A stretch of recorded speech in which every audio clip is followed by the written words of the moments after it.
फागुन 14 शुभ तिथि बेरा सब जन है सकला। शिव बरात माजुर मिल जाबो संगी सबो सधाय।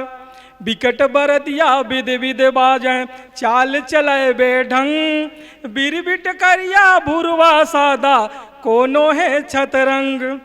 कोनो उघरा उखरा उज्जट उदबिदहा उतलंग। कोनो उघरा उखरा उज्जट उदबिदहा उतलंग। ऊदा उर्भट कुछ नहीं घे पाए उछला ऊपर उमंग। रोठ पोठ सन पटवा पातर कोनो चाकर लाम। नकटा बुचवा रटहा पकला नेंग नेंगहा नाम। खड़बुसरा खसुआ करतर खसर खसर खजुआए। खड़बुसरा खसुआ करतर खसर खसर खजुआए। चिटहा चिथरा चिपरा छेछन चुंदिहा छरियाए। जबर जोजवा जकला जकहा जगा जगा जुरियाए। जोग जोगनी जोगी जोही बने बराती जाए। भूतहा भकला भंगी भगेड़ी भक्कम भई भकवाय। भूतहा भकला भंगी भंगेड़ी भक्कम भई भकवाय। भसर भोंग भल भलहा भई गे भद विदहा भदराय।